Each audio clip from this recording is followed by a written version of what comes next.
pledge, please? I pledge allegiance to the flag of the United States of America, to the republic for which it stands, one nation, under God, indivisible, with liberty and justice for all. Thank you, everybody. Just a couple things before we get started. We're going to do the minutes and other local business last, so we can get right to the application. These two gentlemen come from close to 2 hours away, so we can get them back on the road. Yeah, that's nice. Thank you. The other unusual thing tonight, somewhat unusual, we are considering hiring a radio frequency cell tower consultant. And Mr. Olson certainly is aware of this. And Sean and I had a Zoom interview with the two gentlemen that may be those consultants. We've made no commitments to them at this point in time. But when we had our meeting last Friday with them, they said it would be helpful if they could listen in to the meeting tonight, right from the start. And again, no obligation. They're just going to listen. After we're through with the meeting, we're going to executive session, and we can essentially discuss with them what they would supply to us. You call it an interview if you like, but that will happen later. I checked with Kelly and with Mr. Olson, the attorney for the applicant. They're fine with these two gentlemen listening in. So with that, they're already online, Deborah? Yes. Is that Bill and Stephen? Bill, correct. Bill, can you hear us? He's sitting very still. That's Gotcha. He's muted. Yes, we can hear you. Thanks. okay, very good. So you can actually speak later on when we're through with the rest of the meeting. So just for you two gentlemen, what will happen tonight, we'll ask you to give a summary of what you want to do, why you want to do it, where you're going to do it. We'll go to the consultant's report from Valerie and Sean. And after each one of those reports, you can ask questions, comments. After each of those reports, members of the board can ask questions, make comments, and we'll move on from there. So with that, the floor is yours. Thank you, Mr. Chairman, members of the board. My name is Scott Olson. I represent Verizon Wireless. Oh, you better speak into this so those can hear you. So my name is Scott Olson. I represent Verizon Wireless. And I want to first make a slight apology to the board and its consultants and attorney. The application that you had before you was premised on your prior regulations. For unknown reasons to me, the application has actually been sitting for a couple of years. It wasn't finalized until it was submitted a month or so, this past month. So we didn't know of the new regulations. So having seen Mr. Hoffman's review, I think he pointed out that, there are different regulations. So we obviously have to address those in writing, which we absolutely will. So for any inconvenience, I apologize, but I don't think it's as bad as it could have been. So when I took a look at everything, I think we'll have our written responses and hopefully the next couple of weeks and go from there. So thank you. We are looking to put up a new cell tower off of Route 17. It is in the SHB zone. And we're talking about a 120-foot monopole tower, if you're not familiar. It's just a cylinder type tower, it's about 4 feet at the base or so, tapers to 2 to 3 feet at the top. There will be antennas at about from the 112-foot mark to the 120-foot mark. And we have a 4-foot lightning rod at the top. I don't really include the lightning rod in the tower height because you really do not see it for the most part, unless you're staring right at it from anyway, 120-foot tower. It's a 40-foot by 60-foot fenced-in compound, 6-foot tall chain link fence. There's, I think, 3 strands of barbed wire on top to keep people out. Some younger kids like to try to climb these things. But we don't, the tower pegs are taken out, so even if they got into the facility, they don't have the ability to scale the tower, but we keep the barbed wire just as an added preventative, so. You may be aware that we do have a tower about a mile or so to the west, to the east, where is it, to the west, the east? To the west, I believe. Sorry, we have a facility there. Even with that facility, we need this one because of the topography. So the area that we're putting this, as you know well better than I do, there's been pretty good topography in the area. And the site that we've chosen, it's more or less adjacent to Route 17 and the Thruway. It's a pretty big ridge that runs, I guess it's north-south.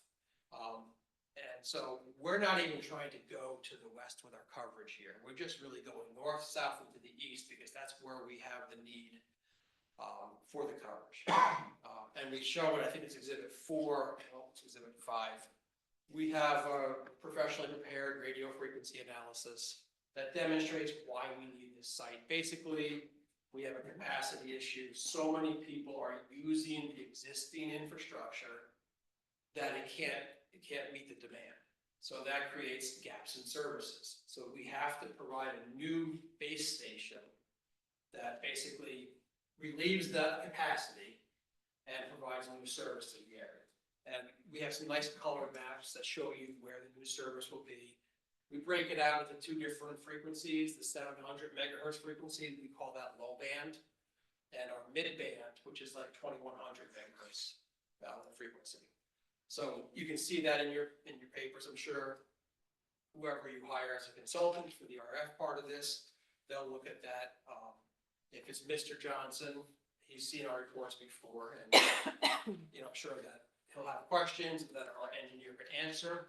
But if you're interested in that part, you can look at Exhibit 5. We'll show you why we're trying to do this. The analysis also includes height justification. So we're trying to build a tower that is the minimum height necessary. We're not just coming in and saying, I'll just build a 150-foot tower. We actually had the engineer look at it and say, 120 is the minimum we need. If we go below 120, we start to lose coverage in the area. And so he made that determination that 120 is that minimum height. And we also provide for, there's a kind of I'll put in quotes, a long-range plan. We have a couple other sites that we're working on in the Tuxedo area. One is, again, nothing's set in stone. We're just at the very preliminary stages. We're trying to work for one with the village of Tuxedo, and we're trying to work for, I apologize, I didn't write that one down. There is another one we're working on. That's it'll come to my head soon. But anyway, so we have a couple other sites that we're working on to try to fulfill the obvious need that this area has. So one question that I'm sure you will have once you dig into this, or your engineers or your consultants, there is an existing crown tower kind of across the street. And we looked at that as something, hey, could we co-locate on that? And the answer was no, because and we'll have more information provided by our engineer. But if you look at that tower, the highest location on the tower that we could locate on is about 67 feet. So we would be shooting right into the trees, which means, and that's in this industry is not something we do because the signals get blocked, they get diverted, it just doesn't work the way it's supposed to. So we looked at that, but we were not able to co-locate there, that tower, and the infrastructure that's on it right now. The one last thing I'll mention is we do have a view shed map in the report, and it's a computer-generated map that we always start out with at first, and it shows you the areas from which the tower will be visible. It includes topography, though, and vegetation. So we show you, I think it's red color. The red color are areas where the tower cannot be seen because of topography. And then we overlay that with, might be an orange color. And that shows you that the vegetation blocks additional areas. So if you look at that whenever you have a chance, I think you'll see that overall the visibility is fairly well limited given the topography and vegetation. So that's our visual analysis starting point. If the board is interested in doing further visual analyses, we understand that and are happy to work with the board on that. So with that, I will not extend any more time. Okay, thank you. Valerie, you want to go over your report, please? Sure. So, my report I know is, pretty detailed and a lot of it deals with more of like this, right now we focus solely on like the submission requirements. And we understand that the board is going to be retaining somebody to deal with the technical aspects of it, but a few things that we just kind of want to note. In terms of seeker, there is some potential habitat for northern long-eared bat, timber rattlesnake. It was registered as potential archaeological site. It's also located within 5 miles of Harriman State Park and Sterling State Forest. And a DEC regulated wetland is within or joins the project site. So these are things that the board's gonna probably want additional information on as you go through the environmental review. A few other things in submission comments. I mean, basically we highlight, where the code requires additional information to be submitted that they did not submit as part of their initial application. So that can be, those are comments 5 through 7, and those specifically deal with planning board completeness in terms of limit disturbance, bulk regulations, lighting plan, landscaping plan, location of existing water courses, and that's where the wetlands would come in. A couple other things in terms of the site plan. Again, this goes right back to the zoning comments where we had some questions about zoning and for them to take a look at their plans because we're not sure if they meet all the zoning requirements of the SHP district, specifically the front yard setbacks. And then also the height of the monopole in terms of what the front yard setbacks would require. Also, in terms of security and fencing, again, the proposed fence area should be revised to include all the proposed utility backboards and transformers. And then in terms of the special use permit standards, we highlighted in bold the various components that we feel that are lacking, and that included long-range communications facilities plan, evidence of visual and aesthetic and community character, intrusion impacts, demonstration that the shared use is impractical, and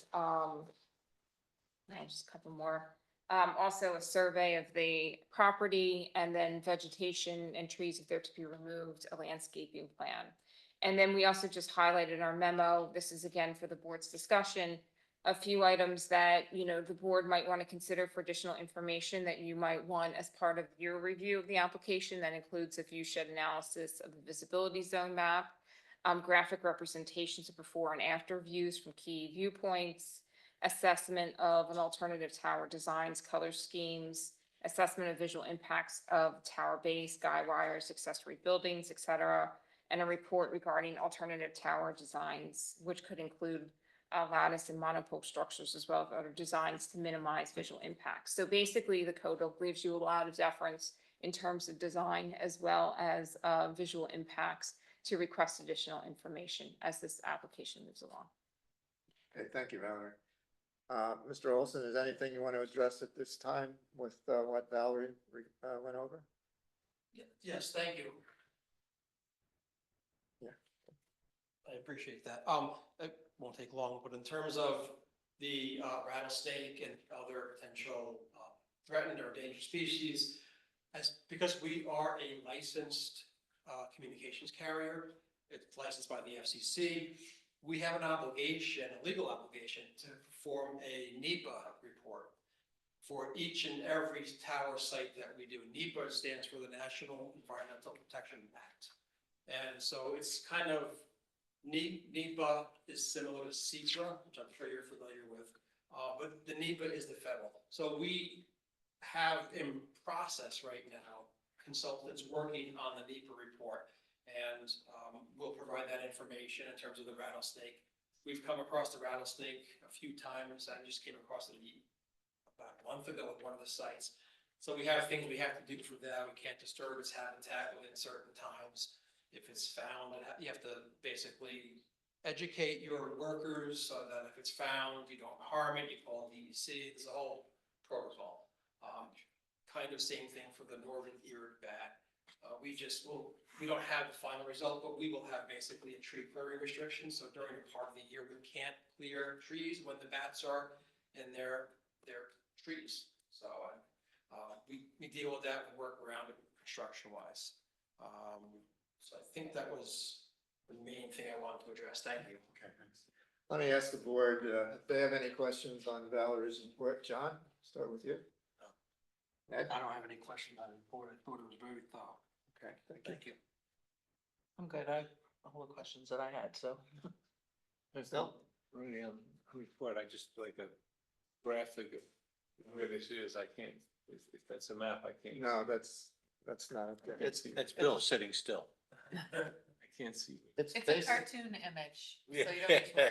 It's not a presentation up there. If you remember where Tuxedo Auto Body used to be, Yes. it's basically across the street from that, on the So- other side of 17. yeah, so it's- Yeah, over where the Jade was there, Jasmine was where that build that store that. That little strip mall, it's Yeah. south of there. Yep. Got it. James? Just a couple of things from me. You mentioned the view shed analysis. Was that the result of a balloon test? No, it wasn't. We do the view shed maps as a precursor to a potential balloon test. Because that can at least provide the board, its consultants with a general idea of what the view shed is expected to be. My client's been doing that for the last, 10 years. And they always compare, if they do a balloon test, that's up to the board to require it, obviously. We typically don't do balloon tests before we come here because we want to make sure we're working with the board as consultants. And, but when we've done balloon tests, the consultant has routinely checked the accuracy of the view shed map. And their program is exceedingly good, basically. They keep telling me, if you see it's not visible, we're fairly confident it's not visible. But having said that, like I said, it's a precursor. So if the board is interested in doing a balloon test, we fully understand. And, we will schedule it with the board if that's what the. So your view shed analysis was done strictly from topographic maps? It is, it's a computer model that uses topography, it uses vegetation, there are models for vegetation. That's exactly where it's created from. Okay, We thanks. I apologize, but yeah. So as part of that NEPA process that I mentioned earlier, it also includes doing a SHPO review, which is the State Historic Preservation Office. So we did a balloon test for that, but we understand that this is a separate process. Yeah, It was done without your guidance. we have a secret process, so that's a different type of a form. The EAF forms. However, NEPA is a different form that goes to federal agencies. So we would like a copy of that too. I will, see if I can get you the NEPA. I don't see. Just make sure that our professionals, consultants has a copy of that. Yeah. And then Deborah has one too on file. If it's in a PDF format, then we could share it among the boards. Okay. I don't know off when it's done, like I said, they usually start that process around the time when their zoning is started. I was explaining to someone, Kelly, I was talking to Kelly, I think, because what happens is, they want to be pretty certain that the site is not gonna change, because if the site were to change, they have to redo NEPA. So I'll find out if they've started where they are in the process, but we'll make a note of that. What do you mean if the site changes? Like if an explosion occurs and the site's not there anymore? Or- No, I mean, like, They relocate. well, what if, what if the board ultimately denied it and it just was abandoned and we had to go somewhere else, through the review process? Okay. That's what I'm talking about. You wanna make sure that they're not doing two NEPAs because it's fairly expensive. Copy that. you kind of suggested that you did a balloon test for the other agency, the historical agency? Yeah, we did. They requested one. And so like, we typically get that process started, because that's a lengthy process as well. We get that process started, a little bit before, get into zoning on some cases. This case we did. They required a balloon test and leaf off conditions, I believe. So we had to wait for that. We got that done. They asked for balloons to be, or for photos from, I think, only 3 locations. But I can provide that. Because the, Yeah. Yeah. but, so I apologize, but SHPO's purpose would be potentially different than your purpose. Because they only looked at 3 locations, they're just concerned about historic or potential impacts on historic properties. Whereas, that's important, but you may be interested in, other areas in your town, from which this may be visible. So it's not really applicable as a standard balloon test for a view shed analysis? Or is it? Or can't you tell yet? I think you can use it and you can refer to it, but if there's additional information that you want, that's what the applicant is saying, that this isn't the end all. We're not gonna do anything else, but if this satisfies what you're looking for, certainly you can use it. Or they may have to go do another one based on requirements that you have or views that you wanna see. It's not the ultimate balloon test. Is that a fair statement? Yeah, Yeah, we'll provide it to you, and then you can make the assessment of what you Okay. you feel is acceptable, if nothing else is needed. And I always make the argument that, in my view, the only visual impacts that are important, because this is what DEC says, potential impacts to, places that are publicly accessible. So I think the SHPO is probably fine, but you may think that you want some other areas looked at. Okay, Sean, go to yours. Thank you, Mr. Chairman. So, did recognize early in the application, as Mr. Olson indicated, that they were relying on the old zoning code, which is problematic, but it's not an irrecoverable mistake. I mean, they can, I think, utilize a lot of the information they provided. The reason I bring this up at this time is I just want you to understand how I performed and approached my analysis. I went through the code as much as I could with the information they provided to try to give the applicant a comprehensive review and as much information as possible. I even went so far to point out some items that will be required perhaps at the end of this process if they make it through that far, including a decommissioning bond and things like that. So there's no surprises moving forward. With that, you did receive my report, right? I did send it Friday. I just want to make sure. Yes, thank you. Okay. I'm just going to go through a couple bullet points, and if there's any questions, just feel free to interrupt. So this is one of the zoning items that the applicant may not have been aware of. So the use is permitted in this zone by special permit and site plan. But before you have that ability, they have to demonstrate with the radio frequency analysis that that use can't exist anywhere else in other zoning districts. The SR, the NB, the GB, the RO, and the LIO. I'm sure they're aware of that now, but that information, as far as I know, hasn't been permitted yet because they didn't know they needed to permit it. And once that does get permitted, I think you're going to want the input of telecommunications expert. Public hearing will be required because of special permit.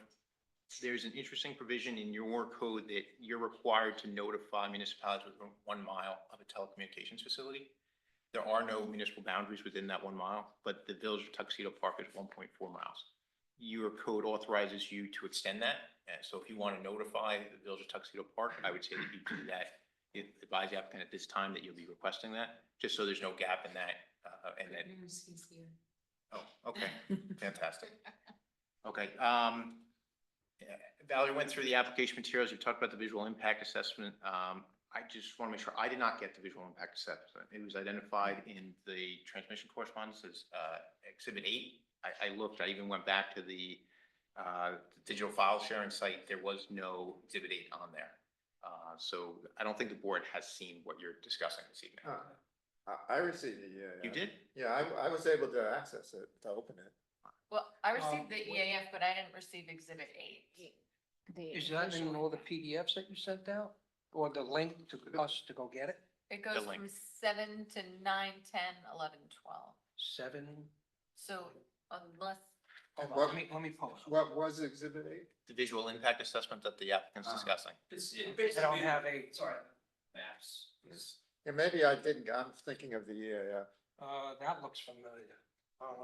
But I do not have, I only have 1, 2, 3, 4, 5, 6, 7, 9, 10, 11. So there clearly was an issue with the transmission. So if you can fix that, it'd be great. And Oh, if you we'll say fix it 8, it's tomorrow. if you want to count the beginning as one. So, That's it. the reason I think that's very important this evening is we're discussing balloon test. And I agree with Mr. Olson that under seeker, you're primarily concerned with, analyzing the visual impacts from specific scenic resources. What Mr. Olson may not recognize because he doesn't live locally is this is across, from Harriman State Park and is somewhat surrounded by Harriman State Park. So there are a lot of elevated scenic lookouts that I think the board may want to consider, when they go through seeker. Bulk requirements, this is, as I indicated, next to Harriman State Park. There's a requirement in your code to be 350 feet setback. The plan right now shows 263 and 195. I don't believe that you can waive that. I think that you can hear from Kelly on this. I think that you have to send them to the ZBA. So I would just want the applicant to be aware that they may also require at least one variance. That setback requirement is different from your front yard setback requirement that Valerie talked about earlier. I'm not going to rehash that, but I just want you to know that the code allows you discretion to reduce that, but not less than the minimum underlying zoning district, bulk requirements of the zoning district, right? So this is in the SHP. It's interesting because when you go to the bulk tables, there's public utility as a use, and that has dimensional regulations, but then there's also accessory structures. So I think that you may want the building inspector to weigh in whether the compound, that fenced enclosure, is considered an accessory structure or with no setback requirements or a public utility. Access, also, I think you're going to want to have building inspector Brady weigh in. This as a communications facility is exempt from the fire apparatus access road requirements of the New York State Fire Code. Not something you normally get into, but we try to look at it to make sure there's no conflicts when this goes perhaps eventually for a building permit. That has a maximum slope of 10%. The applicant's driveway has slopes up to 20%. Right?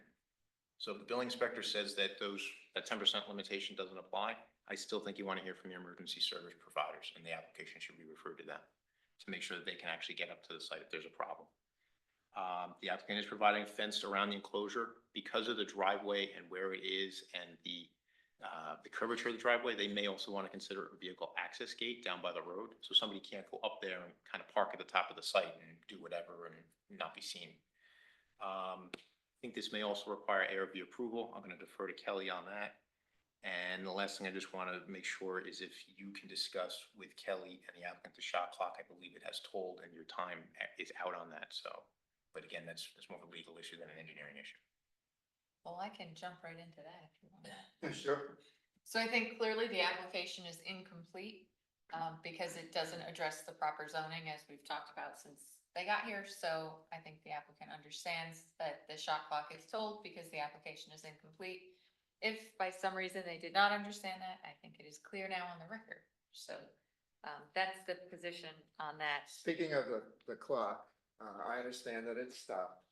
When an application is resubmitted and assuming it's correct, do we start at the 150 days again? Or do we start where we stopped?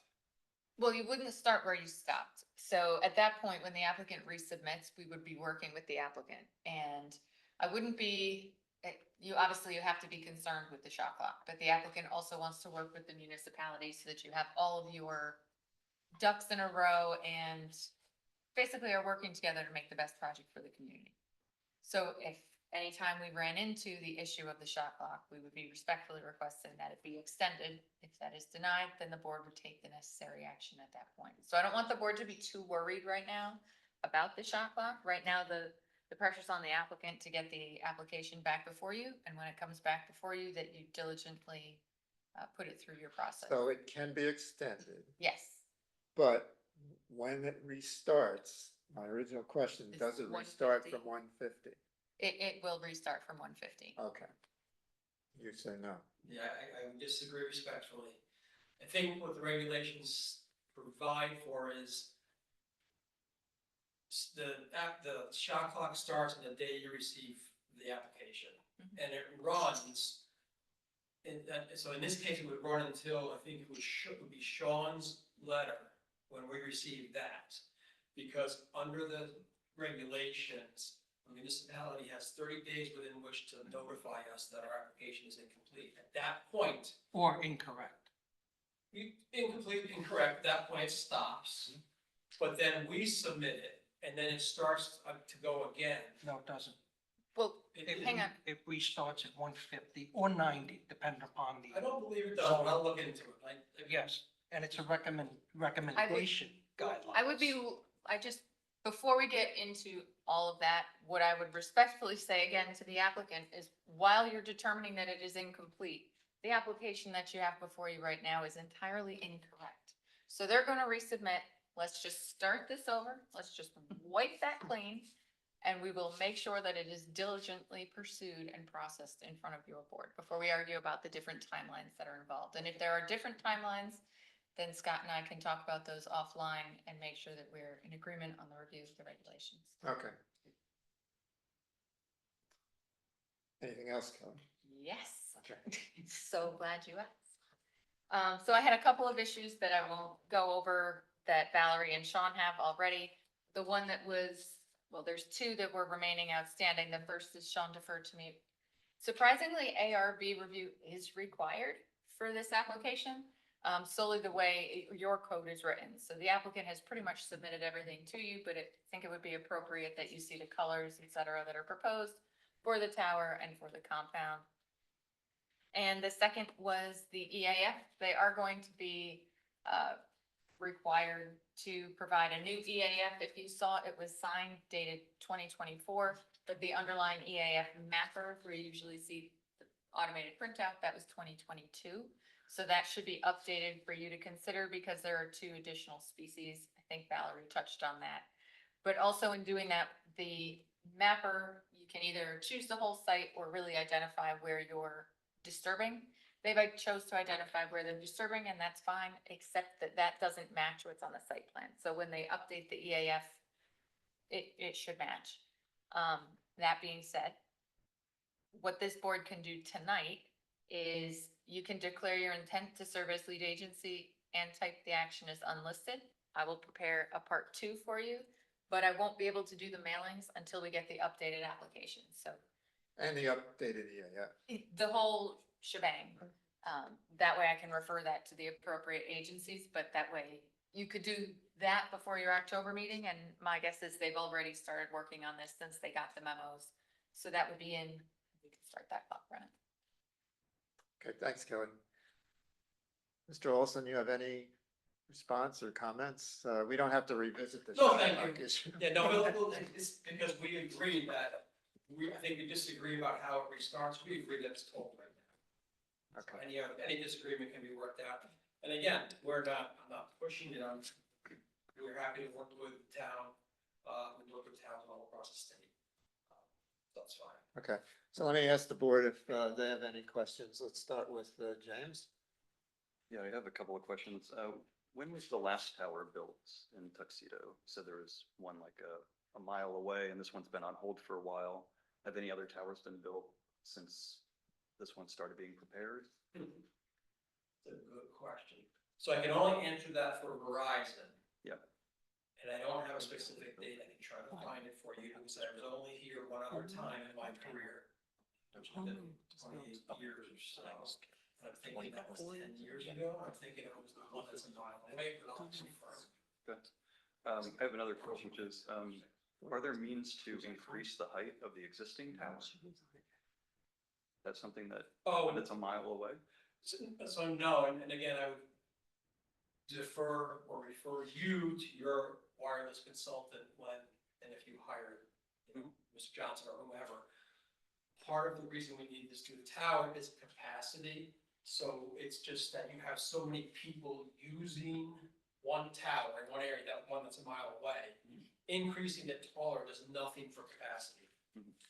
Each tower has basically a finite capacity use. It's Okay. based on the number of channels we utilize, frequency, bandwidth, et cetera.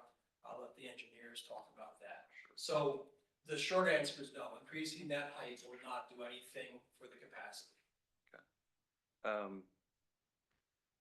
It seems like our own town code has a little bit of like a sort of a discrepancy, like thing kind of written into it, which is if the intent is to have fewer of these poles that can allow for future co-location, but then simultaneously requires these poles or towers to be the minimum height so that in the future, due to the topography, no one can actually utilize effectively the next 10 feet down on the pole.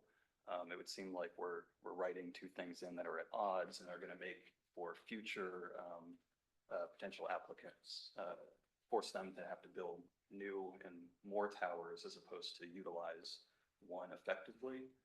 So that's more of a comment for our own board if we do hire a consultant to discuss with them. And then I was just curious, this is a 120-foot high tower. What are the range of tower heights that are available in terms of that? This is coming up because I was looking at that coverage map. I don't know if anybody at this table has ever used Verizon in this area, but the coverage is atrocious. And the areas that say that they're covered, even on your current map, are not covered from my own experience. And so this isn't going to dramatically increase coverage in, I think, the extent of areas that maybe need it, but that go beyond that boundary. But I'm just kind of curious, like, you know, if 120 feet is limiting in some way the amount of coverage to that territory, what is available in terms of height? Well, towers can go, generally you want to stay above the tree line because you don't want the trees and the leaves to block the signal because it's extremely low power. And trees will do that. In fact, in the summertime, if you have coverage in an area, spring and summer when the leaves come out, oftentimes if it's a little tenuous coverage, you might lose your coverage because of the foliage. Having said that, we've also gone to, we've gone over 200 feet. Now, we don't do that regularly. Typically, the larger towers, I'm doing a lot of towers 190 feet in like Oneida County, areas where, you know, it's very, very rural, and which is not like here. Having said that, I would let the engineer ultimately respond to that. Going higher doesn't always mean more coverage. In fact, it has to be built into our existing infrastructure. So the engineer designs the tower and its height to do just that. So they don't want to build something too tall. We do have other towers. And I mentioned the one in the village that we're pursuing. I mean, again, very preliminary. And the other one, In your coverage map, when they do the assessment of where coverage actually exists, that's done when it's, I guess, leafed. I don't know if that was the word you were using, or versus unleafed. Somebody was mentioning, oh, you were mentioning that with the SHPO. Yeah. Is it like, how does that actually work for those coverage maps? Again, just saying from experience, I know there's areas shown as having coverage that don't, which makes me suspect of the whole map, you know?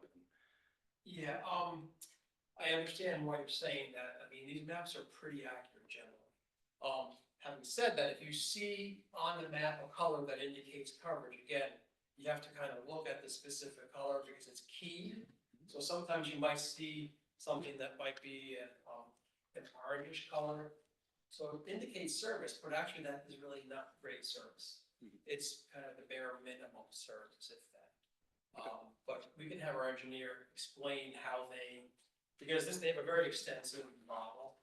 Basically, they use the existing infrastructure to know how it propagates. They do other testing that allows them to provide that information. There's a map on their website, and don't rely on that for coverage. Yep. Okay, it's a marketing map, and it is not detailed. There are other communities where they say, well, this is not true. That marketing map says you have coverage everywhere. There's a disclaimer on it, so I don't know if you've seen that or not. Throw that out of your mind. Yeah, that was out of my It is mind. not, it's a marketing map, and I kind of fight with them all the time. I hate that map because it's not reality. Now, if I may, I can answer the last part of your question about the other sites that I have forgotten the names of. Yeah. Renaissance Fair. Right. We call it Tuxedo Road, which we're talking about. Yep. In the village, and I forgot the Eagle Lake one. Again, these are preliminary. We don't have leases yet for that. Is it Eagle Lake or Eagle Valley? Well, they're calling this Eagle Lake, but you know, sometimes the engineers, these are the other one, Eagle Lake, Tuxedo Road, which is the village. Right. The Renaissance. So these are, and this is the proposed site right here. I'm sorry, Southfields. You know, Yeah. Eagle Lake. And this is the existing Tuxedo. Yeah. Well, this one might help with that way because those are the ones we're working on. Renaissance Fair, Tuxedo Road, Eagle Lake. Sometimes the people naming the sites, you know, they don't exactly know. the That's- local- That's at the south end of Tuxedo Lake. Yes, So I don't know about Eagle Lake, maybe somebody else does, but. you might have saw it on a map. That I can find out. Sometimes the site names. I just pulled it up on. Cedar Lake is on Eagle I'm just Road. kind of curious, Is there what such a? exhibit was that in? Exhibit Oh, I saw it. 5. Exhibit 5? Exhibit 5 is the engineering necessity case analysis that Verizon Wireless engineer prepared. Tuxedo Road. RF zone. We call it Tuxedo Road. Where is that? That's down by, it's in the village of Tuxedo. And then it may not even be on the road. I have no idea. Well, That again, Tuxedo just- Road, just for- Both sides between Ridge Road and, above the water tank, below the water tanks, if you know that area. The village, when you refer to the village of Tuxedo, it's the village of Tuxedo Tuxedo. Park, I apologize. Just for I clarity. just got involved with the site literally last week, No, I understand. so I apologize. I'm just interested in the Tuxedo Road one because if you drive to the school in town here, the high school, Mhm. from the high school all the way up to the ball field, we have zero coverage. My cell phone is a doorstop, No, which is pretty amazing in these modern times to have a Verizon phone that doesn't work in this area. especially in a populated area, I agree. I Yeah. agree. So that Tuxedo Road, I imagine would cover that. That's, you know, Hurry up. they're trying. They're trying. Okay, James, you have anything else?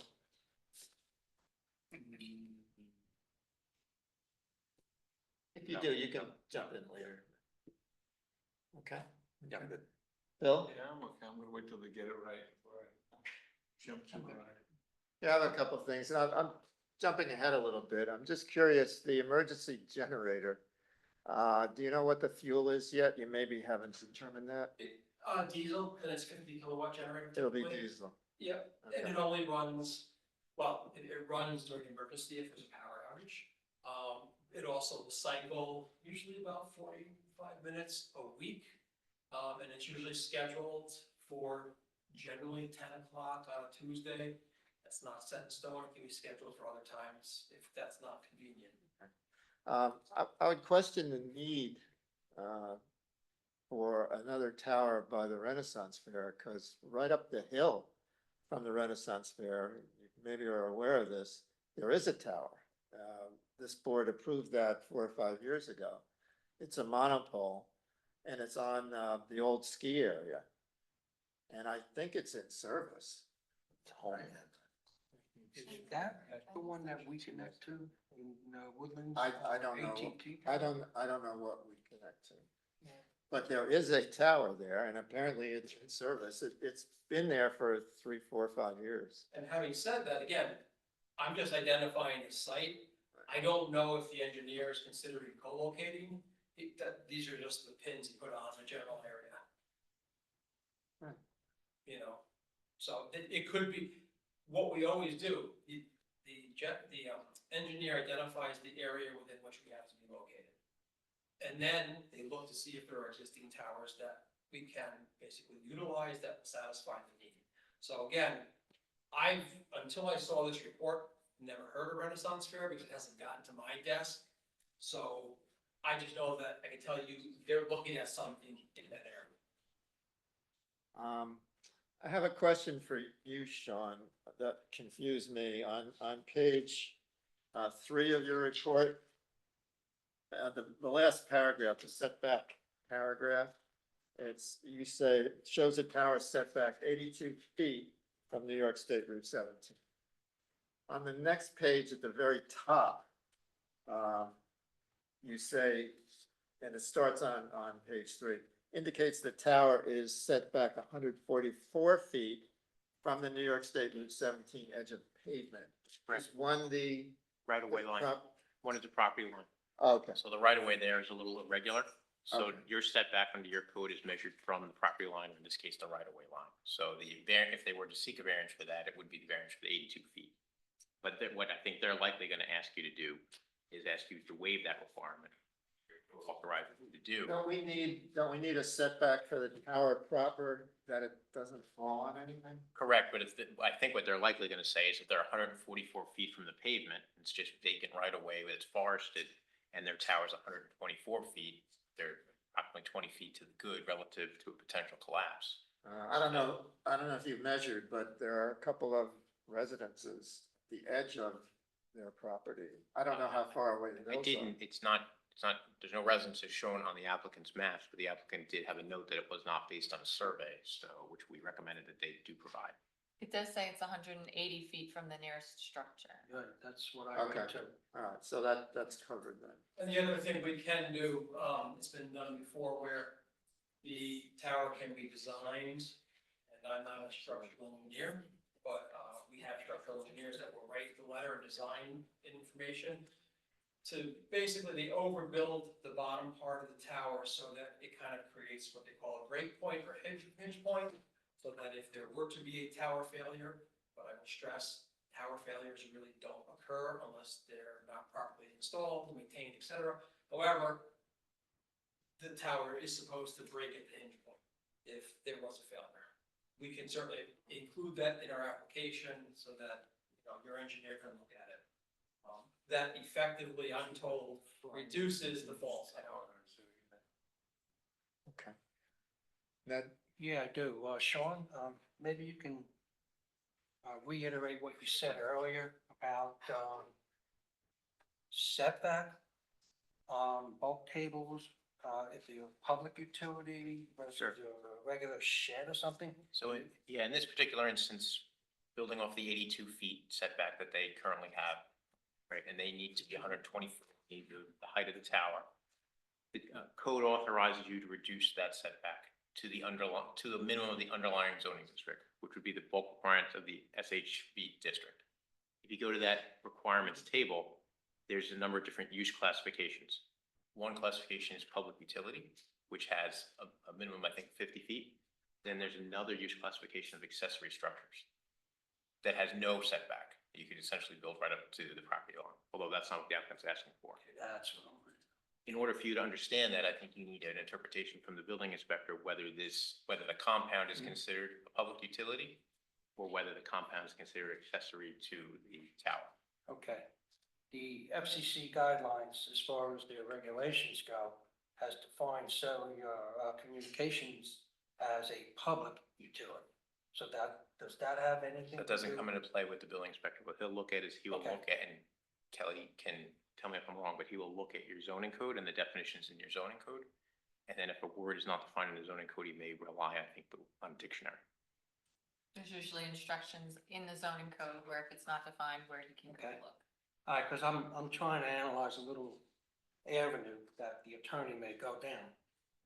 So he can't declare that his property or his unit is an accessory device or, Well, whatever. I think it's a reasonable request because your wireless code talks about accessory uses. And it leads you to believe that the accessory use, what other accessory uses can you have to a telecommunications tower?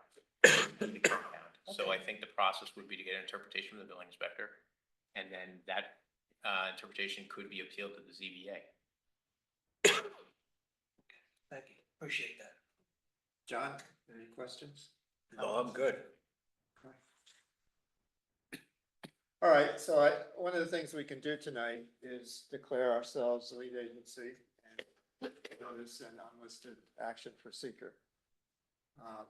Is that two resolutions or two motions or one? You can do one, but it's to declare your intent to be lead agency And we don't have to do the unlisted as. and type it as unlisted, Okay. as one motion.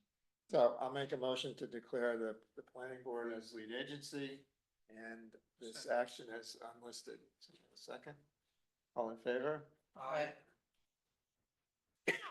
And I believe, I would think it's premature to even schedule a public hearing at this I point. think it is very premature to Okay, schedule a public hearing.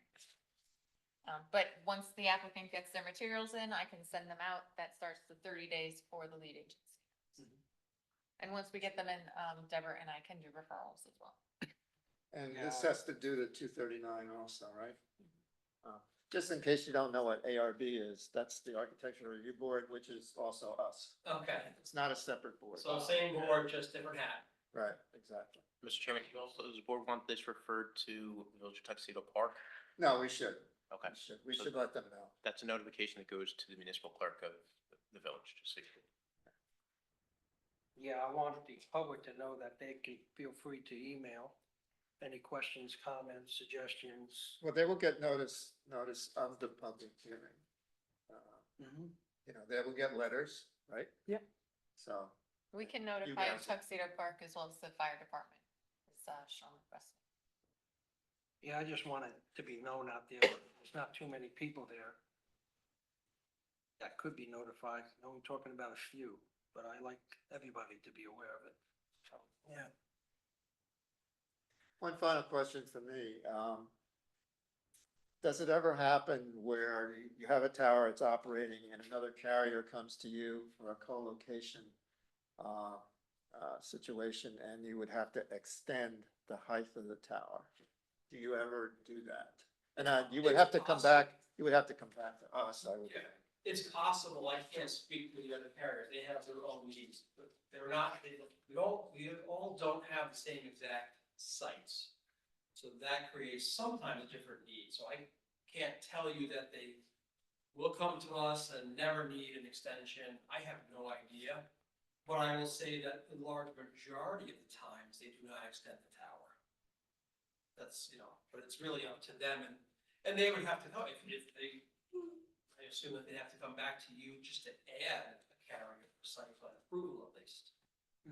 So they, they would fall under that at least. And my unofficial recommendation would be to approach, I think it's Homeland Towers at the ski area. Approach them and say, can we co-locate? Yeah, we have a relationship with Homeland, so, again, I don't know how far into the process they are. No, it's operable. No, the Verizon, so they Oh. put a pin on the map saying, hey, we want to site this location. I have no idea if they just did that, a few weeks ago, a month ago. If they did, they haven't even started to look at the area yet. They will, we'll find out what the status is though. And what, Mr. Chairman, if I could, given the timeline, you heard earlier at the top of the applicant's presentation that they started this application about 2 years ago, and for whatever reason, it sat, right? In fact, they're using your old zoning, as you've heard several times tonight. It's possible that when they started this application, that wasn't a viable option, it may not have been completed, and it might have just gotten kind of overlooked, and as they now go through this, they're aware of it, and it'd definitely be on any RF analysis that's done moving forward. and then one final thing for me, I'd be curious for our next meeting or whenever we meet again, if you, on your coverage map, if you could tell us whether it was done leaf on or leaf off, or both. And You know, expanding on James's question. I will find out. Because I don't know the answer to that. Okay. I do have one request, regarding the technologies of the proposed tower you want to put up. Is that a directional antenna or is it omnidirectional? No, it's directional. The omnis haven't been used in 20 years. Yeah, I'm aware of that too, but some microwaves, I'm not sure. No you're into those microwaves, we frequencies use anymore. fiber. Okay, Microwave is slow. We use microwaves if we have to, if the fiber install is so far away. But 99.9% of our sites are utilizing fiber, which is much quicker and, it's yeah, more that's for the secure. 5G stuff, yeah. Mhm. Yeah, because you were mentioning the coverage in one of your exhibits, you specified a specific area. Well, that's not true. When you put up a cell tower and you have a communication that's sending out the transmitters, you're not transmitting into this little envelope of an area. Well, Are you? actually, you can be. It depends on the antennas you're Right. using. the gain that they have, the downslope. You have to look at the, azimuths they're being shot at. And if you look at this one, like I said earlier, we're not shooting into the mountain behind us. We're shooting to the north, south, and to the east. So you are doing directional then? Okay. That's directional, that's all we're using right now, correct? All right. Yeah, it's a multi-sector, three-sector, antenna setup. And you can, to a large extent, control the area. And so like, in other words, if we have service that comes to the hill behind us from the site that's about a mile away. Mhm. Let's just say the hill was low enough, we could shoot over it. We wouldn't want to shoot that way because why would we want to provide that service and that you're just duplicating that? You want your service coverage areas to kind of overlap a little bit, like a Venn diagram, but a little, you want there to be seamless coverage, but you don't want to waste the energy. The intent of my questioning is meaningful. It's to address, instead of putting up 15 cell towers to accommodate a specific area, why can't we say, put up one, make it powerful enough to cover those 15 cell tower areas? That's my point. Because simple answer is, you wouldn't have the network. Okay, I'm not being facetious. The whole network depends upon reuse of frequencies. So for our low band, I think I mentioned, I may not have mentioned it, but our low band 700, we only have 10 megahertz of frequency, which is a tiny bandwidth. So if we were to pump up the power and put it on like they did in the old days, which was also analog, which was a lot different, you put sites on the mountain, and it would be on top of a mountain, be a 300-foot tower, and they shoot 10 miles out. That's great, but as I mentioned earlier, each site is finite.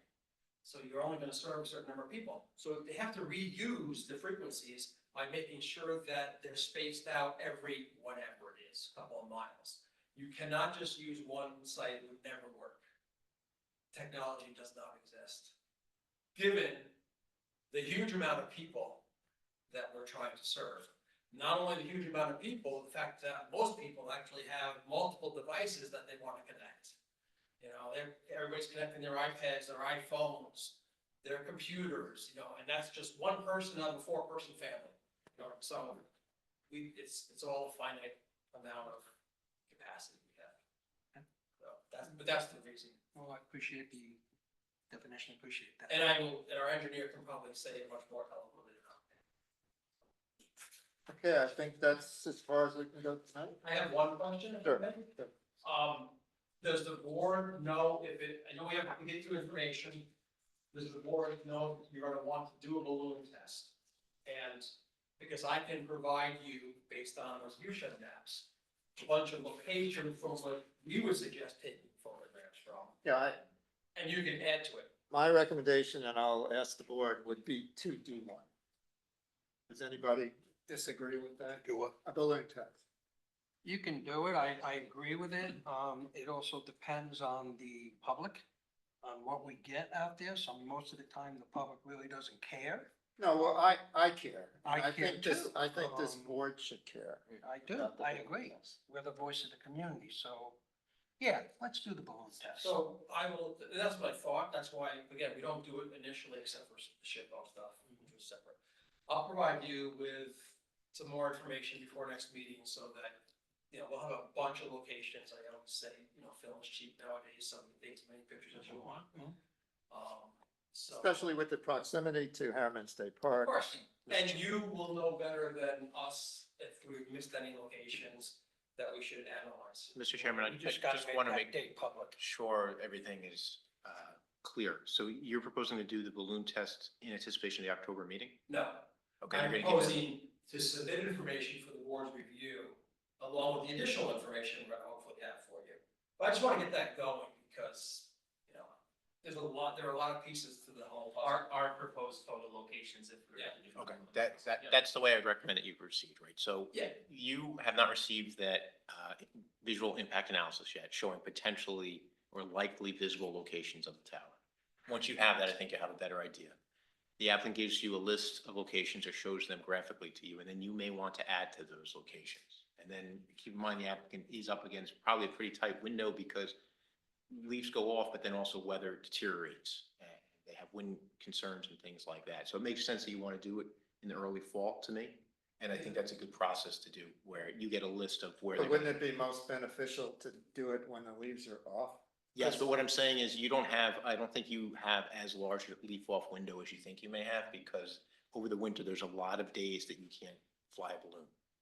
So what we would like to do, weather usually accommodates us in November. It's usually not, too windy, too obnoxious of weather. At least where I am. Oh, actually, it's better down here. Not necessarily. Yeah, no, I know what you're saying, but typically that's been our experience. And so that's why I wanted to get the information for the October meeting so that then we can talk about it, finalize it, and then hopefully have a schedule for early November when the leaves are off. Okay, Yeah. all right, sounds good. Okay, thank you. Okay, thank you. Could you sign in? Oh, yeah. I'm not sure what your email is. All right, couple other things and part of the regular meeting. The minutes from our August meeting, does anybody have any questions on those? Done? No. Good? No. No questions. So I'll make a motion to approve those minutes. Second that. All in favor? Aye. And also the date for our November meeting. Take care. I think you all got my email that our November meeting is scheduled for Election Day, which this room is used for voting, so on. October 29th, which is the preceding Tuesday, seems to work for Sean Kelly. September 29th? No, October 29th, October, Okay. for the November. No, that's good. Valerie, have you, I believe I am okay on that date. That's the Okay. 5th Tuesday? Yeah. Bill Lemansky is okay. John sent me an email. He's okay. I won't be able to. I sent you an email too. Okay, he must have sent it like at 6:30, because I don't think I got it. Okay, I kind of sent it before I came here, so, I will not be able to Okay. be, that meeting. Okay, I'm good. you're good? Mhm. James? I'm good. Okay, all right, so do we have to have Make any a kind of motion for Yeah. that? Okay, I'll make a motion to have our November meeting on October 29th, Tuesday, the 29th. Second. All in favor? Aye. Okay, done. Yeah. Now we're gonna go into private executive session. So it would be a motion to enter executive session to discuss the potential hiring of a wireless telecommunications consultant. And you can just say so. Well, I have to close the regular meeting first. Nope. I don't. It's held during the meeting. Okay, And you can say with the intention of not, Taking any action. Coming back. wow, it's like you've been to meetings. You go, Meg, you go. But you may take action on hiring this consultant. well, I don't think we're going to hire him tonight, but we want to listen to what he says. Then So this is say- not for the public, right? Right, then you can include in your motion without the intention to take any action, so that the public knows they can go home instead of they wait outside and come back in. That'll be the last thing to do, so, it's the executive session. So, Yeah, there won't be so any be it. planning board meeting type stuff after that, so. So I'll make a motion to go into executive session to evaluate a potential RF consultant. Second. All in favor? Aye. With the intention of not taking any further action. With the intention of not taking any All further. right, you action. three, get out of here. Night. Thanks for coming out, guys. Send me the scores, Jerry.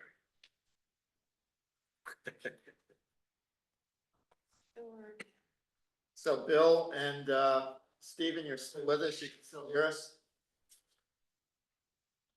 Yes, we can hear you.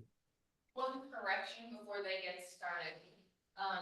On the time clock, it is resume for this type of facility. It is restart for a small cell. That was an error. Just so you know, but So we what- would watch it. It doesn't really impact you at all for this application, but I just wanted you to have the correct information because I hate So being wrong. again, going back to my original question. So it resumes, it doesn't restart. It would, Just resume. right, it would restart if it was a small cell, Okay, but it's not, it's a tower. So then it okay. resumes. Hey, Bill, your cartoon picture was much better looking.